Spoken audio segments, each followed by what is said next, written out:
Lecturas que vislumbran el acontecer informativo. Con Román Losinski.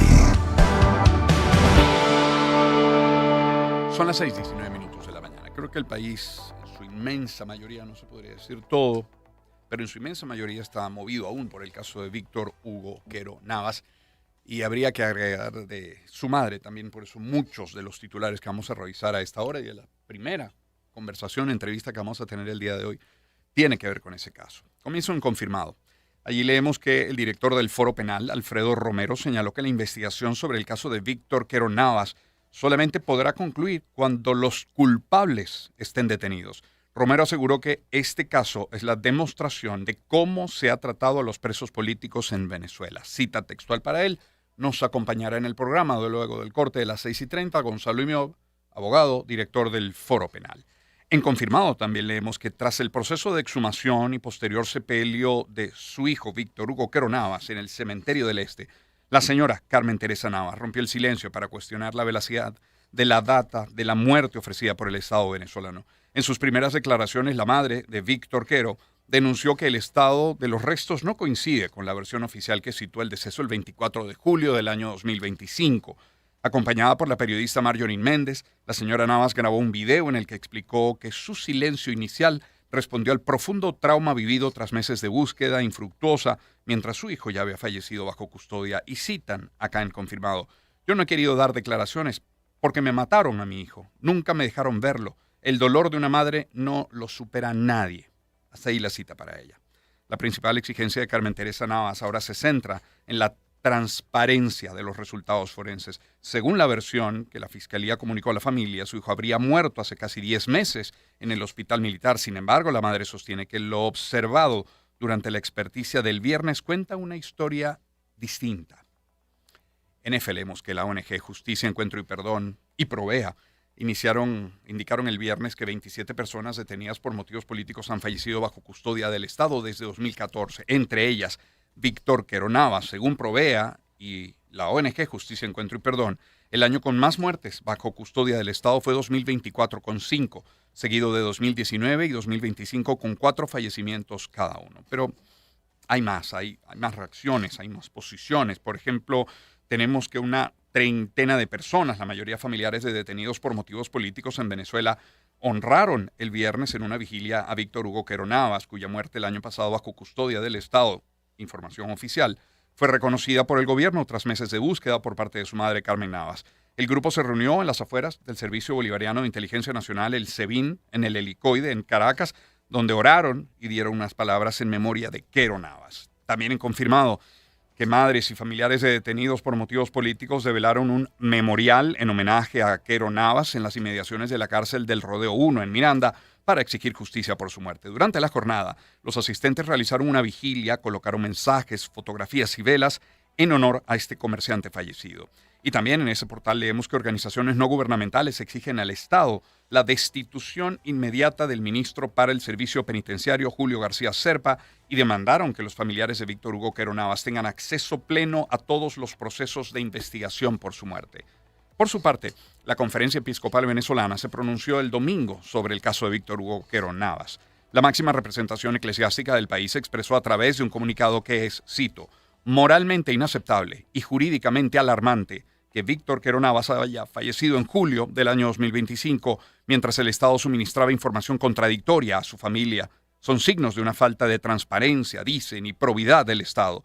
El hecho de que se negara su paradero en recintos como el Rodeo 1, mientras ya había fallecido, constituye una falta gravísima a la ética pública. Hasta allí la cita para la Conferencia Episcopal. El texto de la conferencia se solidariza con las víctimas y acompaña en oración y duelo a la madre de Víctor Hugo Quero Navas, quien, cito de nuevo, personifica el viacrucis de tantas familias venezolanas. Su incansable búsqueda, marcada por el hostigamiento y la incertidumbre, es un grito que clama al cielo. La Iglesia se solidariza con el dolor de quienes buscan la verdad en medio de la opacidad institucional. Hasta allí la cita para parte de este texto publicado por la Conferencia Episcopal de Venezuela. También confirmado nos tiene que la dirigente política Delsa Solórzano exigió el sábado verdad, justicia y reparación por la muerte de Quero Navas. Solórzano agregó que en el caso existe una contradicción central que no puede tratarse como un simple error administrativo. Víctor Hugo Quero dijo, estaba bajo responsabilidad del Estado. La investigación debe ser clara y deben determinarse los responsables. Solórzano también aprovechó para solidarizarse con Carmen Navas, la madre de Víctor Hugo Quero Navas. Nos tiene que partidos, activistas, opositores de Venezuela, así como organizaciones no gubernamentales, se solidarizaron también el domingo cuando se celebró, esto habría que ponerlo entre comillas, el Día de la Madre, con las madres de los detenidos por motivos políticos. Exigieron justicia para ellas. Varios de los mensajes publicados en la red social X mencionan especialmente a Carmen. María Corina Machado expresó que hoy, refiriéndose a ayer, todas las mujeres venezolanas son una en la señora Carmen, entre otras que representan lo que significa criar y luchar por un hijo y demuestran que el amor de una madre no se rinde jamás. El partido Primero Justicia exigió justicia para todas las madres que por la persecución, por buscar un mejor futuro o la cárcel, hoy no pueden abrazar a sus hijos y nietos. La formación Encuentro Ciudadano aseguró que en Venezuela ser madre también ha significado resistir la separación de los hijos que emigraron, el hambre, los apagones, la incertidumbre y el dolor de ver un país roto. Cita textual. La ONG, Observatorio Venezolano de Prisiones, afirmó que cientos de mujeres pasan su día haciendo filas frente a una cárcel, mientras otras despiertan lejos de sus hijos, encerradas en una celda, viendo cómo la infancia transcurre detrás de una visita o llamada o de una fotografía. Todo esto, cita textual para cada organización. Y el Comité por la Libertad de los Presos Políticos exigió en este Día de las Madres la libertad para sus hijos.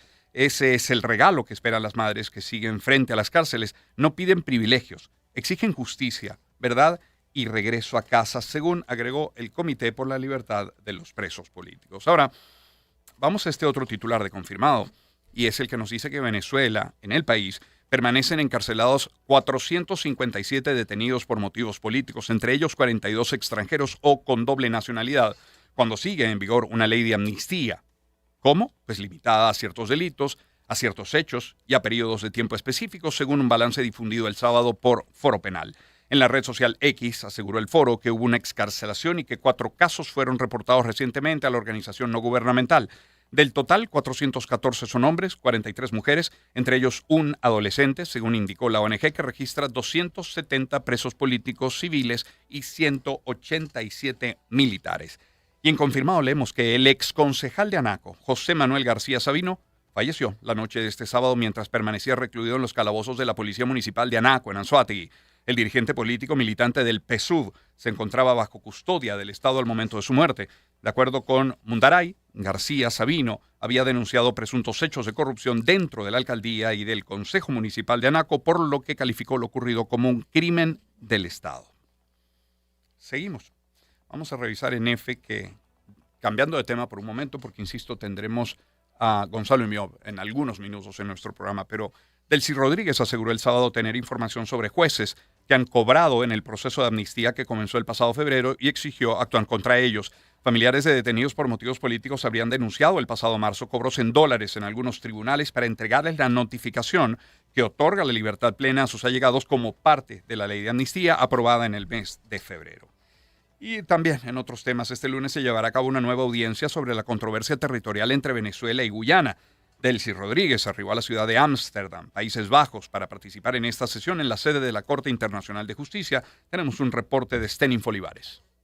Tras su llegada a Países Bajos, Rodríguez aseguró que su presencia obedece al derecho de Venezuela de defender el territorio esequibo contemplado en el Acuerdo de Ginebra. Aseguró que se trata del ejercicio del derecho internacional y recordó que Venezuela cuenta con solidez jurídica que ha sido demostrada por la delegación ante la Corte Internacional de Justicia. Dijo además que el único que tiene titularidad en esta controversia territorial es Venezuela. Hemos demostrado en todas las etapas históricas lo que ha significado nuestro territorio desde que nacimos como república y previo cuando éramos una unidad administrativa de poderes coloniales. Así que no hay duda alguna, Venezuela es la única titular de este territorio y nosotros mantenemos nuestra postura en la defensa del Acuerdo de Ginebra. Este lunes tendrá lugar una nueva audiencia sobre la disputa entre Venezuela y Guyana. Es importante destacar que no habrá fallo de inmediato y que una vez culmine este procedimiento jurídico, comienza un ciclo de deliberación que puede demorarse de 6 meses a 1 año. Es decir, la decisión pudiera conocerse a finales de 2026 o a principios del próximo año.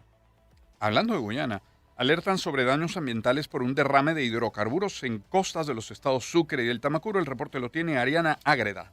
A través de un comunicado, el gobierno nacional alertó sobre un derrame de hidrocarburos proveniente de la isla de Trinidad y Tobago que ha causado daños en las costas de los estados Sucre y del Tamacuro. El anuncio se dio a conocer durante la noche del 9 de mayo, luego de que se confirmaran las incidencias sobre áreas marinas, costas, ecosistemas sensibles y comunidades pesqueras venezolanas. El Golfo de Cariaco en el estado Sucre es una de las zonas que, según el comunicado, ha sufrido mayores consecuencias producto del derrame de hidrocarburos. El Ejecutivo Nacional alertó a la comunidad internacional e instó al ministro de Relaciones Exteriores de Venezuela a solicitar información sobre el suceso a las autoridades de Trinidad y Tobago, además de ejecutar un plan de acción para la mitigación y contención de los daños.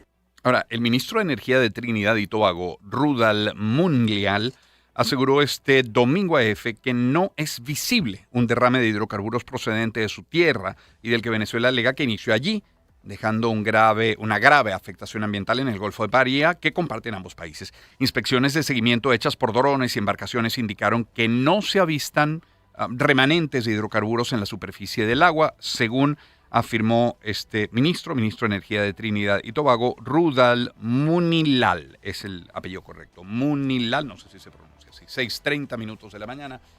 ¿Qué vamos a tener en el programa el día de hoy? Bueno, al regreso de la pausa vamos a continuar con los titulares, en este caso titulares económicos. Hay más información que tiene que ver con nuestro país en materia, por ejemplo, de servicios, en materia de sucesos también.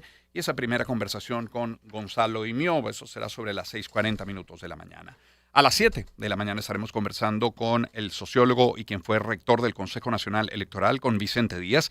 Inmediatamente después tendremos a Pedro Pablo Peñalosa. Ojalá esa hora nos dé para hacer un recorrido con nuestros corresponsales en Chile, en Argentina, en España, a propósito del antivirus en este crucero, el Ondius, para cerrar el programa hacia las 8 de la mañana con Pablo Sánchez Noguera, hablando del futuro. Quien predijo la inteligencia artificial está también haciendo predicciones sobre el futuro de la humanidad para dentro de unas pocas décadas, la verdad. 6:31.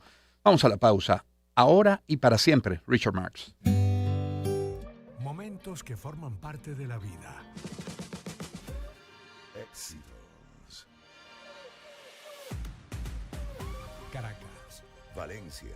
Guarenas Guatire, Maturín. San Cristóbal, Mérida. Barquisimeto, Margarita. Puerto La Cruz, Puerto Ordaz.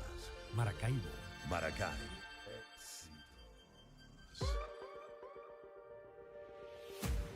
sonidos en primera fila.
Momentos que forman parte de la vida.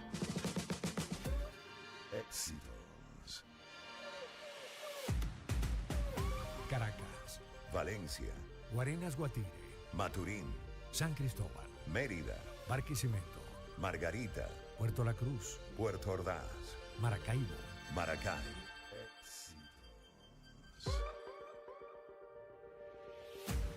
sonidos en primera fila.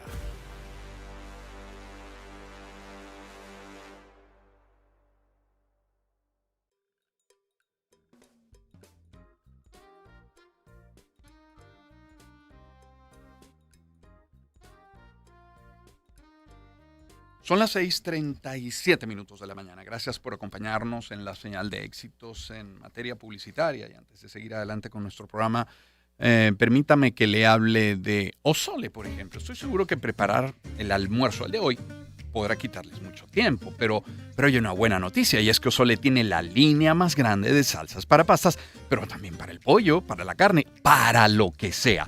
Prepara hoy una deliciosa carne molida con la salsa napolitana de Osole, que tiene trozos de los más frescos tomates. ¿Cómo haces? Sellas la carne, agregas la salsa napolitana de Osole y tienes un almuerzo rico, rápido, en solo minutos con Osole. Prepara el almuerzo de hoy con Osole, para lo que sea. Osole, los sabores de la vida. Otra marca, Isola Foods. Hablemos también de Fotón. Si tu empresa necesita una flota confiable, pues piensa en Fotón. Sus camiones de carga liviana, mediana, pesada, así como las vans de carga y pasajeros, están listos para tu negocio. Con la amplia garantía Fotón y 10 concesionarios en el país, tu flota siempre estará operativa. Fotón, la inversión más rentable para el crecimiento de tu empresa, haciéndote la carga más ligera. Síguelos en redes como @Fotón VZLA o visita su web fotonvzla.com. Y ahora en KFC, si no te resistes, lo terminarás dipeando. Y es que con los nuevos buckets de salsas no podrás evitar caer en la tentación de estar con dos salsas. Prueba la nueva salsa secreta, que la favorita del coronel es la otra, o la tercera, la salsa búfalo, que es cremosa y deliciosa. Ve a cualquiera de las tiendas y descubre la nueva forma de comer en KFC. Recuerda que si está buena la salsa, lo terminarás dipeando. Disponible en todos los canales de venta en el país. KFC, auténticamente crispy y siempre original. Y en el mes de las madres, el amor siempre encuentra cómo llegar para decirle a esa persona tan especial: te quiero mucho, mamá. Con Casa de Cambio Zoom y Western Union, tu remesa repleta de cariño llega de la manera más fácil, rápida y segura, sin importar dónde estés, gracias a su alcance global. Simplemente para enviar y recibir dinero. Nadie lo hace mejor que Zoom. Visita zoom.red/remesas. Cierro hablándoles de Alimentos Mari. En cada comida hay algo que no puede faltar: calidad y ese sabor que nos une. Por eso en tu mesa está Mari, con lo mejor en arroz, en granos, harina de maíz, harina de trigo, claro. Mari ofrece la mejor selección para acompañarte en todas sus recetas, desde lo más sencillo hasta lo más especial. Siempre hay una opción Mari para ti, porque cuando eliges Mari, eliges variedad, eliges calidad y eliges el sabor de lo nuestro. Mari tiene más para dar. Lecturas informativas con Román Losinski. Son las 6:39 minutos de la mañana. Gracias por acompañarnos en la señal de éxitos. Bueno, basta con revisar los titulares que hemos revisado el día de hoy. Basta con ver el programa, cómo comienza el día de hoy. Y es que esta noticia, la de Víctor Hugo Quero Navas, sacudió, movió, indignó a buena parte del país. A los que estamos dentro, los que están fuera, a todos. A la inmensa mayoría, por no decir todos. Y es que al hecho concreto de lo que haya pasado con él, se suma el sufrimiento de una madre que por 16 meses lo único que quería saber, lo único que exigía, por lo que rogaba, era saber el paradero de su hijo. Solo eso. Una señora de más de 80 años que termina conociendo lo que los abogados ya lamentablemente tenían. Hay un trabajo del País de España, hacen un cronológico, nos lleva hasta el enero del año 2025, cuando desaparece Víctor Hugo Quero Navas en el contexto de las protestas postelectorales, meses de lo que en Venezuela llaman ruleta por centros de reclusión, incluido el rodeo, y allí negaban su presencia a la madre de Quero Navas. Luego, 24 de octubre de 2025, la Defensoría afirma que Quero Navas estaba recluido en el rodeo 1. De hecho, el 23 de octubre, día antes, se habría realizado el traslado a la Fiscalía 67, imputados los delitos de traición a la patria, conspiración, terrorismo. Pero ya va, si ha escuchado el cronológico, no terminará de entender. 7 de mayo de 2026, ahora, hace pocos días, se informa de la muerte de Víctor Hugo Quero Navas. Si eso es cierto, ¿cómo el 24 de julio de 2025 sería la fecha en la que habría fallecido? Y que es el 30 de julio de 2025 la inhumación, sin presencia de familiares, claro, pero había muerto en julio 25. Fue inhumado en julio 25. ¿Cómo se trasladó a la Fiscalía en octubre del año 2025? Si murió en julio, ¿cómo se trasladó en octubre? Luego viene un comunicado del Ministerio para el Servicio Penitenciario, que no es poca cosa. Se dice que no suministró Quero Navas datos sobre vínculos filiatorios y que ningún familiar se presentó a solicitar visita formal. Y uno tendría que preguntarse, pero es que no, los organismos de seguridad en las cárceles del país no les dijeron que había una señora de más de 80 años preguntando por él. Ningún funcionario escucha o ve o lee los noticiarios de este país para decir que no suministró datos de vínculos filiatorios. Según Foro Penal, detenido por motivos políticos, falleció bajo custodia del Estado. Restos fueron hallados e identificados por su madre, Carmen Teresa. Lo leímos ahora en titulares, en fosa común en mayo de 2026. Escribí ahí una historia este fin de semana, nada que agregar a lo que había dicho Alfredo Romero de Foro Penal, nada. Es lo que tenemos, escribía yo. Pero no desaparece la necesidad de indagar y por eso contactar la mañana de hoy a Gonzalo Imió, abogado, director de Foro Penal. Gonzalo, muy buen día. ¿Cómo estás? ¿Cómo te va? Hola, muy buenos días, Román. Un gusto, como siempre, estar con ustedes. Gonzalo, ¿estamos en presencia de qué? ¿Cuáles son los elementos procesales que, de acuerdo a su juicio, desencajan en esta historia? Bueno, mira, aquí hay varias cosas, ¿no? Y yo creo que esto es conveniente analizarlo en el contexto completo de lo que ocurrió. Lo primero que hay que destacar es que Víctor Hugo Quero estuvo sometido desde el inicio a una detención arbitraria.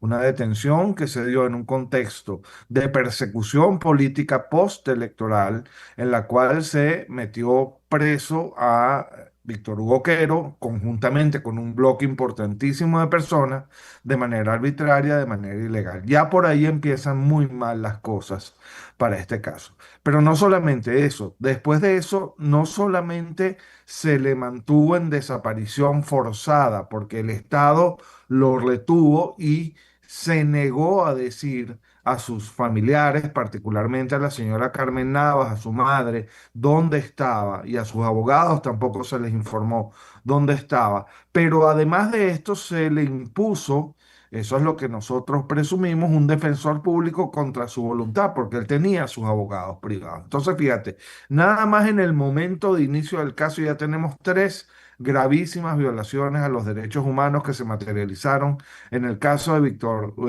Quero y que además se han materializado, por cierto, en muchísimos otros casos. Primero, la detención arbitraria por motivos políticos, con causas y con finalidades políticas. Segundo, la privación de su derecho a estar asistido por un abogado de su confianza, un abogado que represente cabal y justamente sus derechos. Y en tercer lugar, la desaparición forzada, que consiste básicamente en que a una persona se le prive de su libertad, pero el Estado se niegue a reconocer o a dar datos sobre la situación o el paradero de esa persona que ha privado de su libertad. Esto se mantuvo durante muchísimos meses. La señora Carmen Navas, a nosotros nos consta porque la estuvimos asistiendo y la acompañamos en múltiples oportunidades, no solo a Rodeo 1, sino a otros centros de reclusión de Venezuela. Estuvo continuamente preguntando dónde estaba su hijo, cuál era el paradero, cuál había sido el destino de su hijo, y en ningún momento se le permitió saber qué había sido de su hijo Víctor. Pero vamos un poco más allá. Nosotros interpusimos o tratamos de interponer ya cuando estaba en la situación verdaderamente grave, porque no se sabía dónde estaba Víctor Quero. Tratamos de interponer ante los tribunales un habeas corpus, un amparo en protección de su vida, de su integridad personal, y no es que nos declararon el amparo sin lugar, es que ni siquiera nos lo quisieron recibir, es que no lo recibieron. Entonces, fíjate toda la cadena de gravísimas violaciones a los derechos humanos que se dan en este contexto particular particular o que se evidencian en este contexto particular, que al final lamentablemente conducen a la confirmación de lo que ya nosotros temíamos desde hace bastante tiempo, que era que el señor Víctor Quero hubiese fallecido en la cárcel y que el Estado se estuviese negando a reconocerlo o a aceptarlo, que fue en efecto lo que pasó. No hay manera de que el Estado diga que no sabía que había una persona presa en una de sus cárceles. Eso es algo completamente inaceptable. Que tú vayas a preguntar por una persona, cualquiera que sea, al gobierno, a la Defensoría Pública, a la Defensoría del Pueblo, al Ministerio Público, a la Fiscalía, a los tribunales, y que los tribunales, la Fiscalía, las Defensorías te digan, no, no sabemos dónde está o no tenemos idea de dónde está, y al final te terminen diciendo que esa persona estaba en una de las cárceles del Estado, es algo completamente inaceptable. Pero además es completamente inaceptable que incluso después de la fecha en la que el mismo Estado te reconoce, el mismo gobierno te reconoce, las mismas instituciones te reconocen, que la persona ya había fallecido, te digan que con respecto a esa persona se ejecutaron diferentes actos procesales, como por ejemplo la imputación ante el Ministerio Público, o como por ejemplo también, que no recuerdo si lo mencionaste,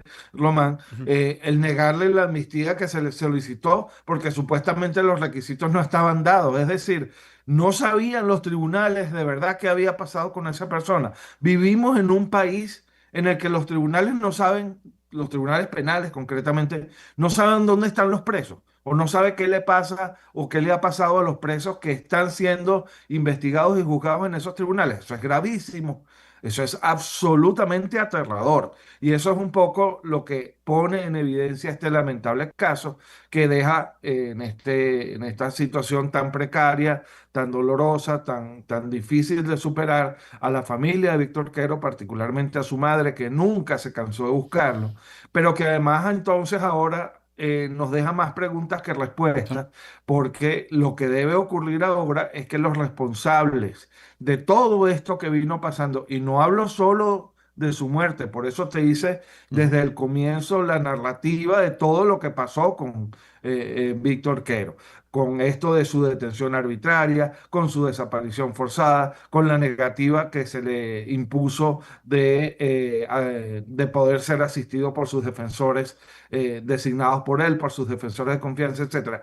Toda esta cadena de sucesos que condujo a este lamentable resultado tiene una serie de responsables en todas las instituciones del poder público encargadas particularmente de este caso, que deben ser investigadas y deben ser investigados de manera independiente, objetiva e imparcial, tal y como lo dispone, ya yo lo había puesto en estos Ujú. días en las redes sociales, o lo disponen los estándares internacionales que en este caso, para casos como este, están contenidos en el protocolo de Minnesota de 2016 de la Oficina del Alto Comisionado para los Derechos Humanos de la ONU, que entre otras cosas te dice que en situaciones en las que las personas mueren bajo custodia del Estado, se puede pensar o se puede de manera preliminar concluir que se trata de una muerte potencialmente ilícita que debe ser investigada de una manera en la que el propio responsable de esa muerte o de ese fallecimiento de esa persona en custodia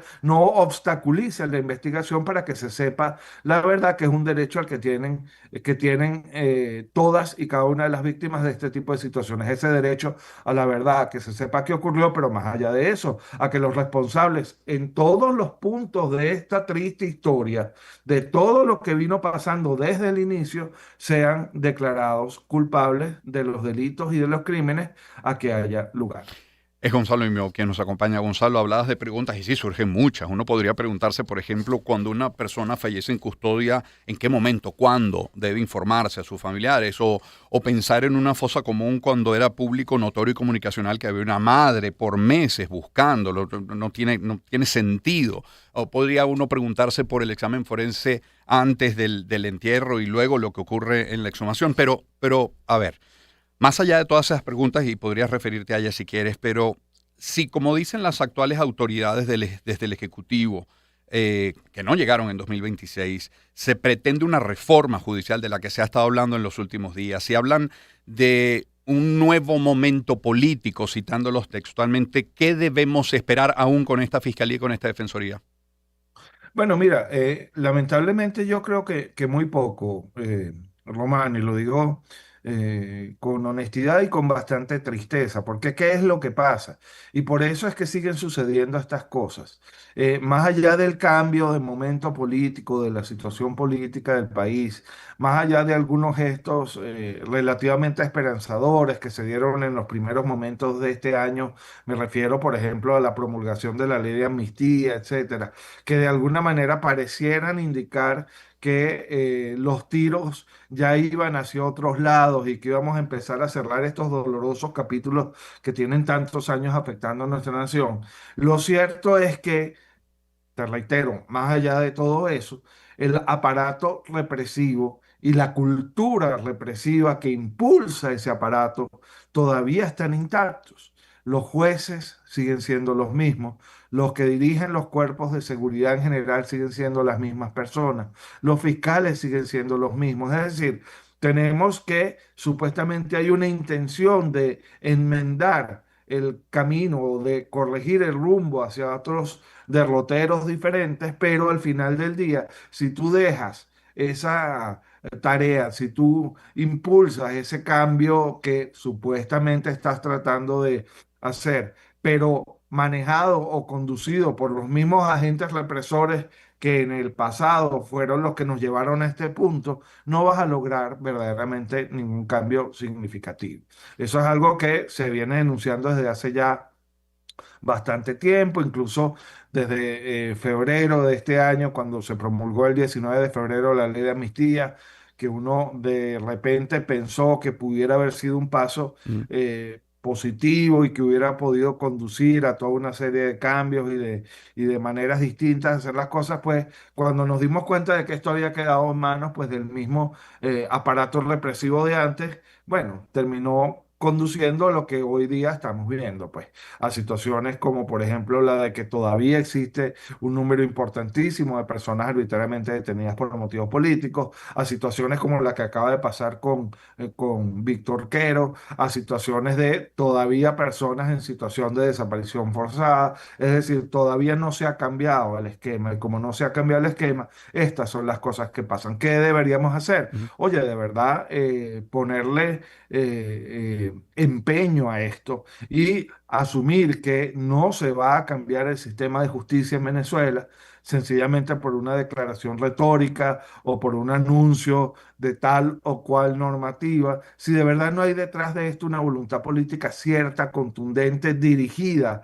a hacer cesar lo que estamos padeciendo desde hace tiempo, dirigida a hacer cesar las situaciones que, por ejemplo, conducen a la muerte de personas bajo custodia del Estado, como acaba de ocurrir en el caso de Víctor Quero, con todo y lo que pasó antes y con todo lo que vino pasando después, que eso es importante también. Por eso es que yo decía, no nos podemos quedar solo en que Víctor Quero falleció bajo custodia del Estado y el Estado no dijo nada. No, es que va mucho más allá. Hubo violaciones a su derecho a la libertad, violaciones de su derecho a la defensa, hubo violaciones graves, procesales que se materializaron allí y sobre todo hubo algo que a mí particularmente me tiene muy preocupado, que es que hubo de alguna manera una voluntad clarísima de ocultar lo que estaba ocurriendo con este señor, porque no es posible que el tribunal donde estaba su causa, que el fiscal que lo estaba investigando, que el defensor público que le fue impuesto, no supieran qué era lo que había pasado y lo que es más grave,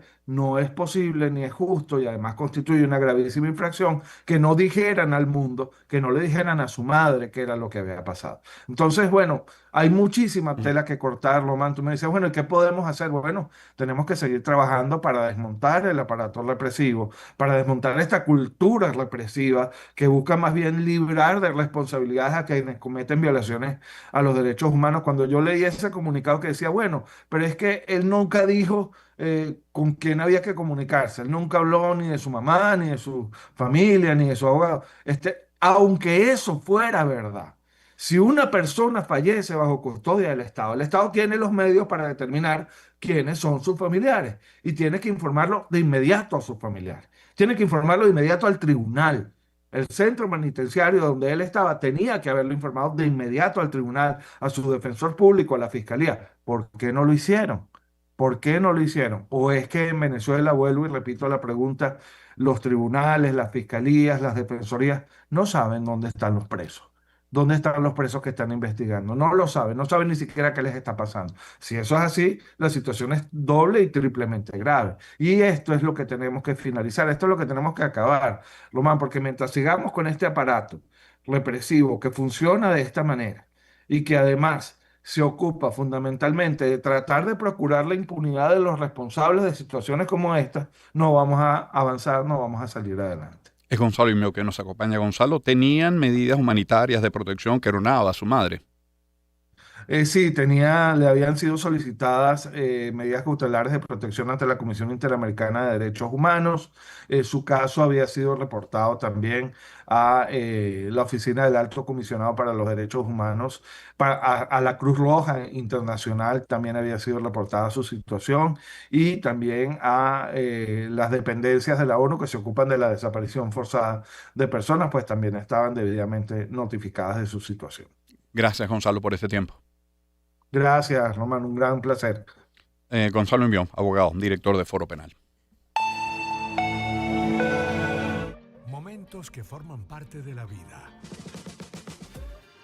Éxitos. Caracas, Valencia. Guarenas Guatire, Maturín. San Cristóbal, Mérida. Barquisimeto, Margarita. Puerto La Cruz, Puerto Ordaz.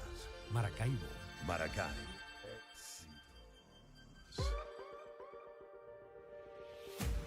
Sonidos en primera fila.